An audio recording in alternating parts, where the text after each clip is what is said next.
జై శ్రీరామ్ అందరికీ నమస్కారం వెల్కమ్ టు న్యూస్ అఖండా నేను మీ కస్తూరి శ్రీధర్ మిత్రులారా బీజేపీ మనం చూస్తే ఈ హర్యానాలోను అదే విధంగా మొన్న మహారాష్ట్రలోను ఢిల్లీలోను వరుసపెట్టి గెలుస్తూ ఉండాలి అసలు బీజేపీ విజయాల వెనక ఉన్న రహస్యం ఏందో తెలుసా మీకు ఈ న్యూస్ చూడండి చాలా బాగుంటుంది ఓకే భారతీయ జనతా పార్టీ 10 కోట్ల మంది సభ్యులుగా ఉన్నటువంటి అతిపెద్ద జాతీయవాద పార్టీ అన్నమాట ప్రస్తుతం బీజేపీ ఒక్క మన దేశంలో మాత్రమే కాకుండా ప్రపంచంలోనే అతిపెద్ద పార్టీగా అవతరించింది 10 కోట్ల మంది సభ్యులు అంటే ఏందనుకున్నారు అయితే మన దేశంలో ఒక పార్టీ జాతీయవాద పార్టీగా మనుగడ సాగించడం అంటే మామూలు మాటలు కాదు ఎందుకంటే మనది ఉపఖండం అంటే మన దేశంలో వివిధ భాషలు వివిధ మతాలు వివిధ వర్గాలు వివిధ కులాలు వివిధ ప్రాంతాలు వివిధ సెంటిమెంట్లకు తోడు ఒక్కొక్క రాష్ట్రానికి ఒక్కొక్క అభిప్రాయం అనేది ఉంటుంది వీటన్నిటిని ఒకే తాటి మీదకి తీసుకొని వచ్చి ధర్మబద్ధంగా పరిపాలించాలంటే మామూలు విషయం కాదు నేను ఎందుకు ఈ విషయం చెప్తున్నానంటే కాంగ్రెస్ పార్టీ లాగా అవినీతి చేస్తా అవినీతికి పాల్పడతా ఆ సొమ్మును దిగమింగుతా పరిపాలన చేయడం చాలా ఈజీ కానీ ధర్మబద్ధంగా అందరూ నచ్చేటట్టు అందరూ మెచ్చేటట్టు మన సంస్కృతి సాంప్రదాయాలను కాపాడుకుంటా దేశాన్ని ముందుకు తీసుకుపోవడం అంటే మామూలు మాటలు కాదు పైగా అవినీతి లేకుండా మన దేశాన్ని పరిపాలించడం అంటే కత్తి మీద సాము లాంటిదే ఇప్పుడు మీకు అందరికి బాగా తెలుసు ఈ కాంగ్రెస్ పార్టీ రూలింగ్లో ఉన్నప్పుడు మనం ఎన్ని స్కాములు చూస్తూ ఉన్నాము ఎన్నిటి గురించి మనం వింటా ఉన్నాం మోడీ గారు వచ్చిన తర్వాత ఏదన్నా ఒక్క స్కామ్ అన్నా ఏదన్నా ఉండదా ఛాన్సే లేదు అస్సలే అవకాశమే ఇవ్వడంలే అలాంటిది మన దేశాన్ని దాదాపు 11 సంవత్సరాల నుంచి అవినీతి లేకుండా ప్రజలందరినీ ఒకే తాటిపైకి తీసుకొస్తా పరిపాలిస్తున్నటువంటి ప్రధాని మోడీ గారికి ఖచ్చితంగా హ్యాట్స్ ఆఫ్ చెప్పక తప్పదు అవునా కదా సరే ఇంక అసలు పాయింట్కి వద్దాం మన దేశంలో ఒక్కొక్క రాష్ట్రానికి ఒక్కొక్క పాలసీ ఉంటుంది ఆ పాలసీల ప్రకారం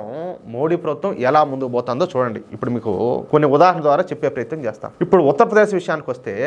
శాంతి భద్రతలను అదుపులో పెట్టడం హిందుత్వ నినాదం అభివృద్ధి ఈ 3 పాలసీలతో భారతీయ జనతా పార్టీ ఉత్తరప్రదేశ్లో ముందుకు పోతుంది ఇంకా గోవా విషయానికి వస్తే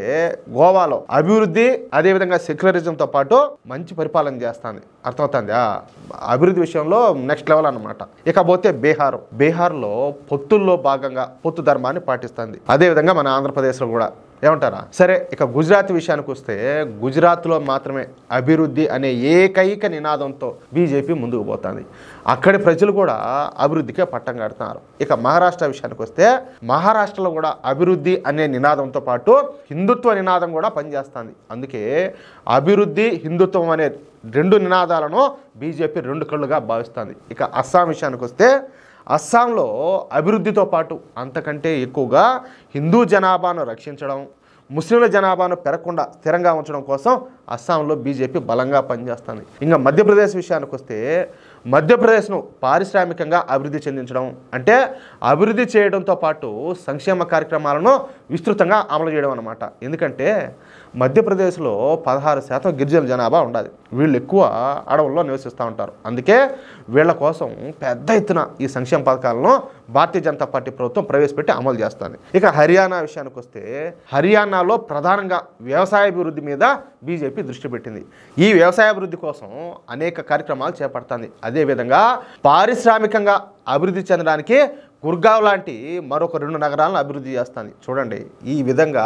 ఒక్కొక్క రాష్ట్రంలో ఒక్కొక్క పాలసీతో భారతీయ జనతా పార్టీ పాలిస్తా ముందుకు పోతుంది ప్రజలందరినీ కూడా సమైక్యంగా ఉంచేందుకు ప్రయత్నం చేస్తుంది పైగా వీటన్నిటిలో మనకు కనిపించేటటువంటి ఈ కామన్ ఫ్యాక్టర్ ఏందో తెలిసిన కామన్ పాయింట్ అభివృద్ధి ప్రతి రాష్ట్రాన్ని కూడా ముందుగా అభివృద్ధి పదవులకు తీసుకొని పోతా తరువాత అక్కడి ప్రజల అభిష్టం మేరకు అక్కడ పాలసీలను అమలు చేస్తుంది ఇదే బీజేపీ విజయం అనుకున్నటువంటి అసలు రహస్యం ఏమంటారా నెక్స్ట్ లెవెల్ అసలు అబ్బా మోడీ గారు కావచ్చు అమిత్ షా గారు కావచ్చు మొత్తానికి ఎంటైర్ టీము వాళ్ళ వర్కు కమిట్మెంటు వాళ్ళ కథే వేరు ఏమంటారా కాబట్టే ఈరోజు ప్రపంచంలోనే అతిపెద్ద జాతీయవాద పార్టీగా అవతరించింది భారతీయ జనతా పార్టీ అలాగే మనలాంటి ఎంతోమంది అభిమానులు కూడా సంపాదించుకునింది మిత్రులారా ఈ న్యూస్ కనుక మీకు నచ్చినట్లయితే ఈ న్యూస్ను తప్పనిసరిగా నలుగురికి షేర్ చేయండి